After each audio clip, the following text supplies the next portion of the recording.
Il est 19 h ici à Paris, vous êtes toujours au cœur de l'info. Bienvenue à tous dans une semaine dans le monde. Retour sur les deux grandes actualités qui ont marqué cette semaine avec à mes côtés Ziad Limam, directeur du mensuel Afrique Magazine. Bonsoir Ziad, on voit ici donc la une de Afrique Magazine du mois de mars. Également à mes côtés Fabrice Rousselot, bonsoir, directeur de la rédaction de The Conversation France. Et puis Nicolas Vado, dessinateur pour les journaux belges Le Vif et L'Écho et membre de Cartooning for Peace. Bonsoir donc à tous les trois. Merci d'être à mes côtés ce soir pour une semaine dans le monde. Au sommaire ce soir, le Sénégal, où l'opposant anti-système Bassirou Diomaye Faye, encore emprisonné 2 semaines plus tôt, a été élu président, loin devant ses adversaires, notamment son principal rival Amadou Ba, qu'il a rapidement félicité. Ascension express pour cet homme jusque-là inconnu du grand public, propulsé au sommet de l'État. L'ouverture d'une nouvelle ère pour le Sénégal après des semaines d'incertitude et 3 ans de crise politique. Et puis au sommaire également la réponse de Vladimir Poutine à l'attentat du Crocus City Hall qui a fait au moins 143 morts et 360 blessés. Attentat revendiqué par l'organisation État islamique au Khorasan, mais Moscou dénonce, je cite, des liens avec les nationalistes ukrainiens et reste convaincu que c'est l'Occident qui est derrière tout cela. Kiev dément toute implication et craint désormais que le drame ne serve de prétexte à la Russie pour amplifier son offensive en Ukraine. On le sait depuis lundi dernier, mais c'est officiel depuis les résultats divulgués mercredi. Bassirou Diomaye Faye est donc le nouveau visage du Sénégal, élu haut la main avec 54,28% des voix sur ses adversaires et son principal rival notamment, le candidat du pouvoir Amadou Ba, qui n'a obtenu quant à lui que 35,79% des suffrages.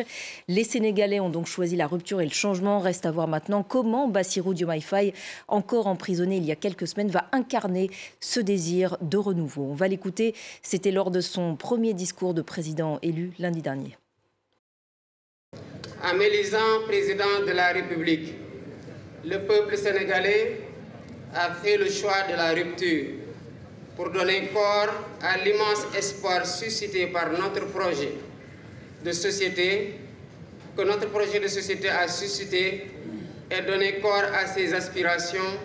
Je m'engage à gouverner avec humilité, dans la transparence, à combattre la corruption dans toutes les échelles, à toutes les échelles. Je m'engage à me consacrer pleinement à la refondation de nos institutions et au renforcement des fondements de notre vivre ensemble. Et c'est donc la première fois dans l'histoire du Sénégal qu'un opposant au pouvoir l'emporte au premier tour, de surcroît après plusieurs semaines de prison. Ziad, c'est une performance, on peut le dire. Oui, c'est une performance. C'est assez stupéfiant comme parcours politique. Comme vous le dites, il a fait presque 11 mois de prison. Ils ont bénéficié, lui et son mentor Ousmane Sonko, d'une loi d'amnistie qui est arrivée pratiquement à 15 jours des élections. Et donc, ils ont eu 9-10 jours de campagne. C'était un personnage que les initiés connaissaient quand même. C'était le numéro 2 du PASTEF, donc du parti d'opposition. Mais beaucoup moins charismatique que il y avait le chef Ousmane Sonko qui avait pris la lumière. Mais disons que Diomaye Faye, c'était peut-être... j'aime pas le mot idéologue, mais c'était plus sur ce terrain-là, et puis sur le terrain peut-être de la réflexion, du travail, de la construction du projet, etc. Et puis, bon, ils ont fait une campagne éclair ils se sont presque coupé le travail en deux, en gros. Ils ont fait campagne à 2. Sonko a dit plusieurs fois Diomaye c'est Sonko, Sonko c'est Diomaye. Donc voilà, c'est le côté surprenant de cette histoire, c'est qu'il y a 2 candidats dans un candidat. Donc, et puis, il y a quand même une histoire de démocratie. C'est suffisamment, pas si rare que ça, mais quand même rare en Afrique. Et il faut souligner que ça s'est passé remarquablement bien compte tenu de la crise ouverte entre le PASTEF et le pouvoir depuis 3 ans, et puis du report des élections.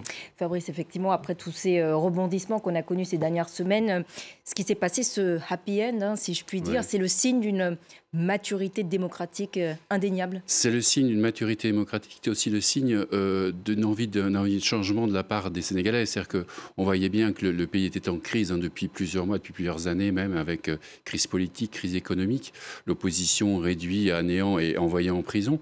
Et donc il y a une grosse attente. Et c'est ça le défi un peu de maintenant de M. Faye, c'est est-ce qu'il va pouvoir répondre à cette attente parce qu'il s'est positionné comme le candidat de la rupture, hein, le candidat même souverainiste d'une certaine manière. Il remet en cause le franc CFA, il remet en cause la corruption, les élites. Quels sont les moyens qui vont être les siens pour justement arriver à renouveler cette classe politique? On sait d'ores et déjà, par exemple, que certains des opposants politiques sont ralliés à son parti, au PASTEF, mais ils ont aussi une expérience du pouvoir, ils sont aussi trempés dans des affaires de corruption. Donc il va y avoir des législatives aussi, ce qui va aussi être important pour savoir quel sera son poids politique aussi.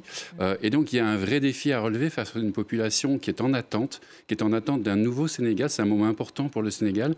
Toute la question de savoir s'il aura les moyens d'être à la hauteur de ses promesses. Ziad, effectivement, panafricanisme de gauche, lutte anti-corruption, souveraineté nationale. C'est quoi sa vision, son programme pour le Sénégal de demain ? C'est la partie un peu complexe de l'équation. C'est-à-dire que ce qui est marquant d'abord, c'est le profil des gens, des deux candidats et du président élu.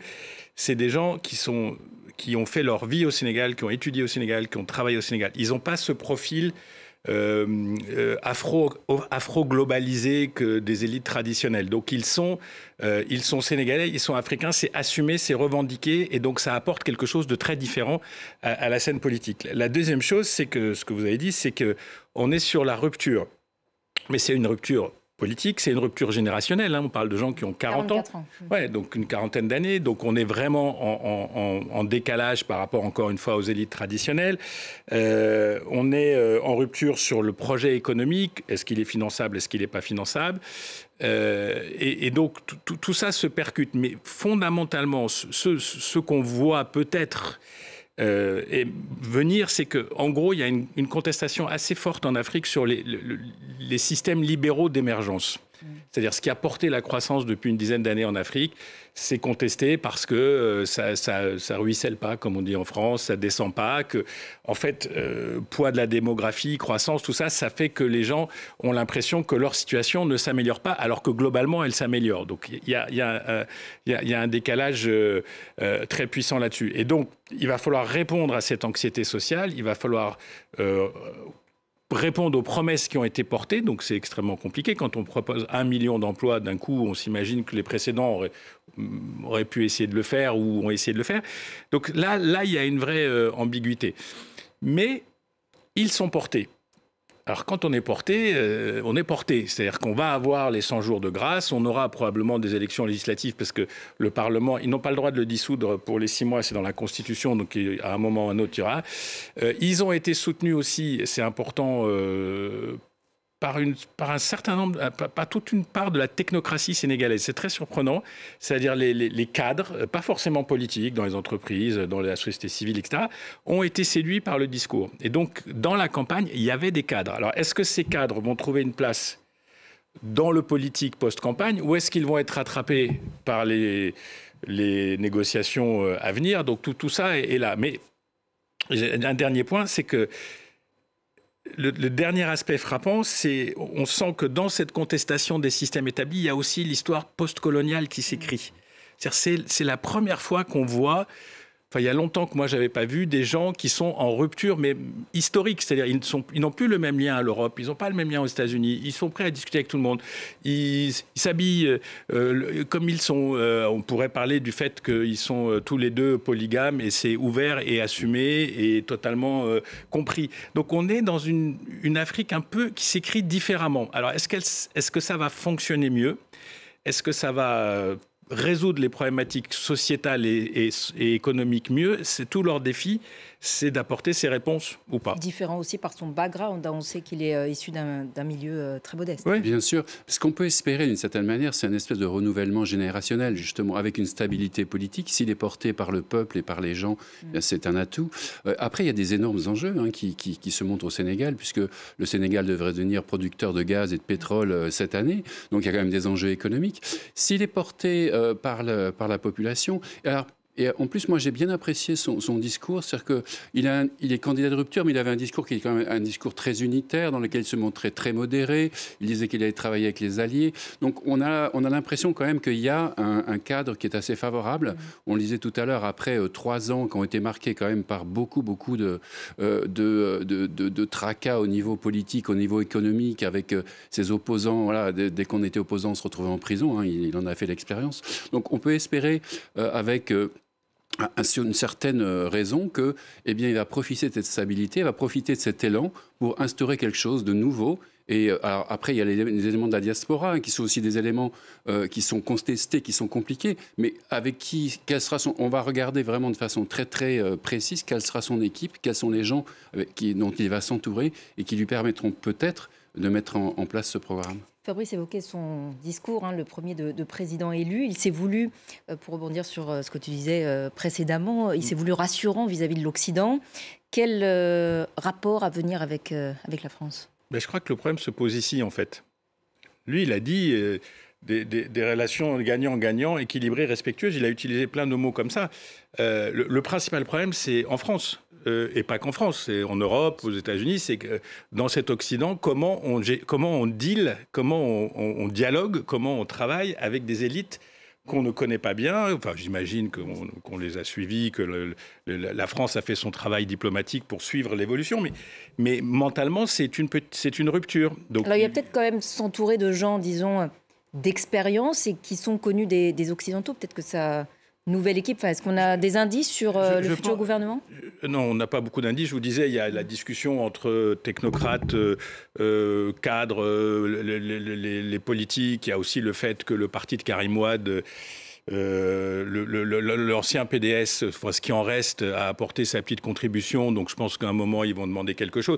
Donc ça, c'est de la politique intérieure sénégalaise. Mais très vite, en fait, leur problème, ça va être d'envoyer des messages de crédibilité économique. Parce que le Sénégal, d'abord, c'est un pays dont l'économie est très extravertie.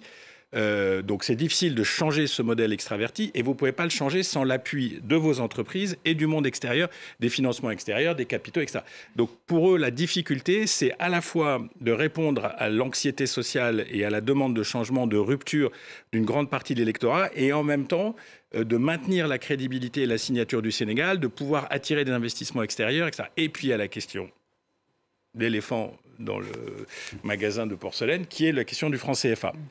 Et qui est une question réelle parce que on ne peut pas en sortir tout seul, parce que le Sénégal tout seul ne pourrait pas avoir sa monnaie aujourd'hui. Alors avec qui on pourrait le faire ? Donc ils ont une ambition très ambitieuse de dire qu'il faut le faire au sein de la CEDEAO. Mais au sein de la CEDEAO, il y a des gens qui ne sont pas d'accord avec eux. Le Nigeria n'est pas forcément sur cette ligne. La Côte d'Ivoire, qui pèse très lourd dans la région, n'est pas sur une ligne de sortie du franc CFA. Ou alors, peut-être se dirait-il qu'eux-mêmes, ils ont suffisamment de moyens pour vivre leur vie. Donc on a ouvert un débat qui est extrêmement important pour la zone et pour aussi l'influence française. Et on suivra ça, bien sûr, ensemble. Nicolas, comment est-ce que les dessinateurs de presse voient-ils cette nouvelle ère qui s'ouvre pour le Sénégal ? Alors, je vais vous montrer 3 dessins. D'abord, un dessin français et puis ensuite 2 dessins africains. Je vais commencer par ce dessin de Placide qui est très drôle. On voit un bon putsch. On ne serait pas obligé de faire la queue. Je trouve que c'est un dessin qui est assez métaphorique de d'autres régimes africains. Le sens de lecture est très amusant. C'est un dessin que j'ai vu qui m'a fait éclater de rire la première fois. Et puis, je vais vous montrer 2 dessins africains. Alors, ce qui est étonnant, j'ai vu beaucoup de dessins de dessinateurs africains. Il y a ce dessin de Dilemme. Séisme politique au Sénégal, c'est l'épicentre. Mais ce qui est étonnant, c'est que les dessinateurs africains, pour l'instant, ont un peu de mal à cerner le personnage. Parce que comme il est tout à fait nouveau dans la politique africaine, même les dessinateurs doivent encore se l'approprier. C'est ce qu'a fait Dilemme de très belle manière ici. Et puis un dessin un peu plus métaphorique et poétique de Tayo, dessinateur nigérian, qui s'appelle, où on voit Bassirou Diomaye Faye, et en dessous il y a marqué Africa's Youngest President-elect, Dawn of a New Day, c'est-à-dire un nouveau jour se lève parce qu'on a un président élu démocratiquement et qui est jeune. Merci beaucoup Nicolas. On va passer maintenant à cet autre thème, un retour sur l'autre grande actualité qu'on a sélectionnée cette semaine, la réponse apportée par Vladimir Poutine à l'attentat du Crocus City Hall près de Moscou qui a fait au moins 143 morts et 360 blessés. La pire attaque revendiquée par l'organisation État islamique sur le sol européen. Si le président russe a fini par évoquer la responsabilité de la branche afghane de l'organisation État islamique, lui et le FSB russe disent s'interroger sur les véritables commanditaires et pointent du doigt l'Occident et je cite, le régime néo-nazi de Kiev. On va écouter tout de suite Vladimir Poutine. Nous savons que ce crime a été commis par des islamistes radicaux, dont l'idéologie est combattue par le monde islamique lui-même depuis des siècles. C'est une tactique de peur, comme je l'ai déjà dit. Et la question qui se pose immédiatement est de savoir à qui cela profite. Cette atrocité ne peut être que le maillon d'une série de tentatives de la part de ceux qui, depuis 2014, sont en guerre contre notre pays par l'intermédiaire du régime néo-nazi de Kiev. Et les nazis, c'est bien connu, n'ont jamais rechigné à utiliser les moyens les plus sales et les plus inhumains pour atteindre leurs objectifs. Fabrice, donc Vladimir Poutine fait du Vladimir Poutine, il suit toujours ce narratif de l'Occident veut du mal à la Russie. Oui, bien sûr. C'est intéressant d'ailleurs de voir qu'il utilise l'argument de savoir à qui cela profite, qui est un argument complotiste. C'est le premier argument que les complotistes mettent en avant, c'est à qui cela profite, donc c'est forcément eux. Non, on est vraiment dans une instrumentalisation d'un récit avec deux volets d'une certaine manière. Il y a le fait d'essayer d'effacer l'échec des services de renseignement russes, parce que là, il y a quand même un énorme échec. Ils avaient été prévenus, Vladimir Poutine avait été prévenu par les Américains. La presse américaine va même très très loin en disant que les services américains avaient identifié les Tadjiks, l'État islamique au Khorasan avait parlé d'un stade ou d'un concert, etc. Donc il y avait énormément de choses. Ça a été écarté d'un revers de main, mis au compte de la propagande par Poutine et par le FSB. Donc ça, c'est le premier volet, c'est comment on fait en sorte en fait d'oublier qu'on a un petit peu failli, ou même largement failli. Et puis l'autre aspect, c'est évidemment que il faut tout mettre sur le dos de l'Ukraine parce que je pense que derrière, il y a la volonté d'avoir une mobilisation encore plus forte, un engagement encore plus fort. Il y a beaucoup d'experts qui se demandent si aujourd'hui, de fait, la réponse ne va pas être justement un engagement sur le terrain en Ukraine encore plus fort avec des bombardements. On en a vu le lendemain et il y en a eu encore la nuit dernière. Mais, donc il y a potentiellement une escalade. On sait que la Russie était sur un terrain plutôt favorable, en tout cas par rapport à l'Ukraine il y a encore quelques mois. On sait aussi que Vladimir Poutine sortait d'élections triomphantes. Donc il essaie d'une certaine manière de mettre tout ça à profit. Et puis avec cette volonté, en effet, de cibler l'Ukraine et l'Occident. Quand on regarde la télévision russe que j'ai fait hier, c'est fascinant. En fait, c'est l'Occident qui est accusé directement. C'est-à-dire que il faut tuer Moscou, Macron, pardon, il faut tuer Biden. Enfin, on a l'impression d'être dans une espèce de réalité alternative absolument effroyable. Et donc, on n'est pas dans la mesure, ça c'est le moins qu'on puisse dire, mais on est dans cette attaque et dans du Vladimir Poutine qui, depuis le début, pointe l'Occident comme étant le principal responsable de la guerre en Ukraine. Ziad, qu'en pensent les Russes? Est-ce qu'ils suivent cette thèse complotiste de Vladimir Poutine? C'est difficile de savoir ce que pensent les Russes, parce qu'on n'a pas de... Il y a des reportages, on fait des micro-trottoirs comme ça, mais c'est très compliqué.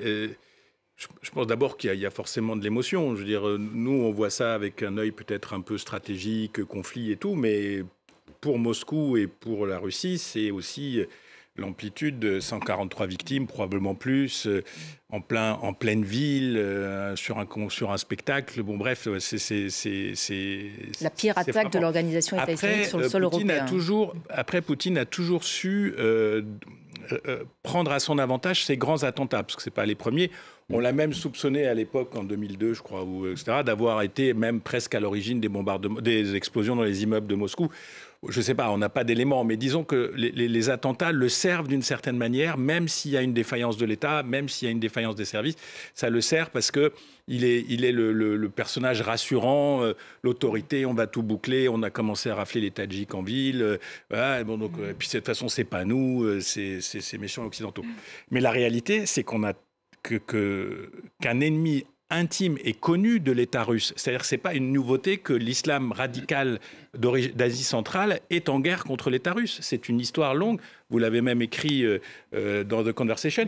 Donc, oui, un article est consacré d'ailleurs au Tadjikistan. Voilà. Donc il y a une guerre ouverte de ces mouvements d'islam radical contre l'État russe. Je ne veux pas vous rappeler la Tchétchénie. Enfin bon, il y a une longue histoire.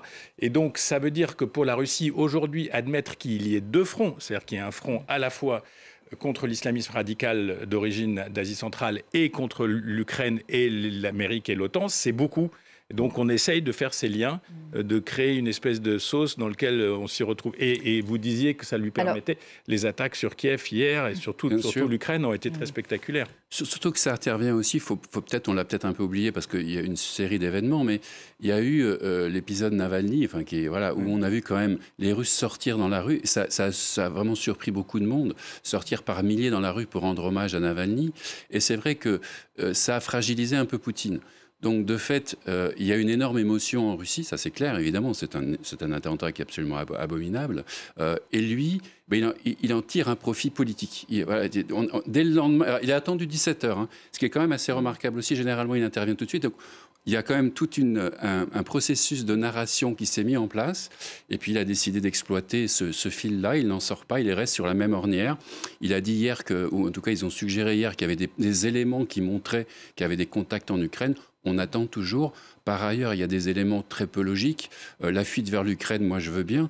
Mais comment comptez-il passer... Et pendant ce temps, Loukachenko, donc le président biélorusse, dit en fait, ils essayaient quand même d'aller en Biélorussie, exactement. Ils n'ont pas réussi. Et par ailleurs, donc comment comptait-il, je parle des assaillants présumés, passer une frontière qui est absolument surmilitarisée et complètement surveillée. Donc il y a quand même beaucoup de points et de questionnements qui mettent en doute quand même évidemment largement cette version russe. Et pour rebondir sur ce qu'évoquait Ziad, cet article de The Conversation dédié au Tadjikistan, le pays et ses ressortissants sont particulièrement perméables aux infiltrations de l'organisation État islamique. Disons que ça a été une réorganisation de l'État islamique qui a perdu sur plusieurs fronts, qui s'est mis sur ce front d'Asie centrale. Alors après, l'un des éléments, c'est qu'il y a énormément de Tadjiks aussi en Russie. Et l'un des éléments en ce moment, c'est qu'il y a des représailles contre les Tadjiks en Russie qui vont causer quelques problèmes quand même au pouvoir russe. Donc c'est vrai que, comme le disait Ziad, c'est pas quelque chose de nouveau. Il y a eu plusieurs attaques précédentes, etc. Donc, il y a une certaine logique, entre guillemets, s'il y a une logique je crois qu'il y a une logique aux attentats terroristes, mais en tout cas, on sait qu'il y avait une menace, et on sait tellement qu'il y avait des informations, si ce n'est que pour l'instant, Poutine n'a pas la possibilité de faire face à deux fronts. Il le nie, il ne veut pas avoir ça, parce que ça peut encore une fois le fragiliser. Et donc, il se concentre sur sa cible, qui est l'Ukraine et l'Occident. Ziad, dernière question pour compléter sur ce que disait Fabrice. Quelles conséquences potentielles sur la guerre en Ukraine ? Visiblement, une tentative d'offensive par les airs, par la terre. J'ai vu aujourd'hui qu'il y avait une attaque sur un verrou assez important sur le Donbass. Le calcul que l'Amérique est paralysée jusqu'au mois de novembre et que ça lui laisse une fenêtre de tir, si je peux me permettre. D'ailleurs, le débat rebondit tout le temps aux États-Unis, c'est-à-dire que les gens sont entrés en campagne. Hier, Biden a fait un spectacle avec Obama et un troisième, ils ont ramassé Clinton, ils ont ramassé 25 millions de dollars, c'est le plus grand. Les gens ont dit, mais OK, mais là, ce qui se passe en Ukraine, ils n'ont plus les moyens de se défendre, ils n'ont plus les armes antiaériennes. Donc c'est quand même... la guerre ne se joue pas que là-bas, et je pense que Poutine est très conscient de ça, mais on l'a dit plusieurs fois ici, c'est-à-dire que nous autres Européens tout seuls, on va avoir un peu de mal à tenir le conflit. L'un des éléments, juste dernier très rapidement, c'est aussi la mobilisation. C'est-à-dire qu'il a besoin de mobiliser les troupes, Poutine, et peut-être qu'on va avoir une nouvelle vague de mobilisation dans les semaines qui viennent. Nicolas, le regard des dessinateurs de presse sur cet attentat et cette réponse apportée par Vladimir Poutine. Alors j'ai 4 dessins. Je vais commencer par un dessin de Ahmed Rama, qui est dessinateur turc, qui nous montre une discrétion sur le fait que le roi est nu, parce que c'est l'ours qui fait peur, mais quand il enlève son chapeau, sa toque d'ours, on va dire, il est piqué par les moustiques de l'État islamique. C'est un dessin qui est très puissant, je trouve. Un autre dessin très drôle de Placide, sur l'échec de Poutine par rapport aux terroristes, puisque vous vous souvenez de sa phrase célèbre, on ira les buter jusque dans les chiottes, mais en 2024, ils sortent des chiottes et ils sont en parfaite santé. C'est un dessin que je trouve très drôle, très dur et très drôle en même temps, parce qu'on peut quand même rire, c'est le meilleur moyen de mettre l'horreur à distance. Un dessin de Linding, dessinateur français, qui montre tous les atermoiements idéologiques de Vladimir Poutine, puisqu'il nous dit que les Ukrainiens sont des nazis islamistes. Ça dit tout sur le personnage, ça parle, et la tête de Poutine complète très bien le dessin. Et puis je termine par un dessin de Urbs, qui est dessinateur français, qu'on voit souvent dans Le Monde notamment, qui travaille pour Sud-Ouest, sur l'interrogatoire de la police russe. Il lui manque une oreille, c'est parce qu'on l'interroge encore.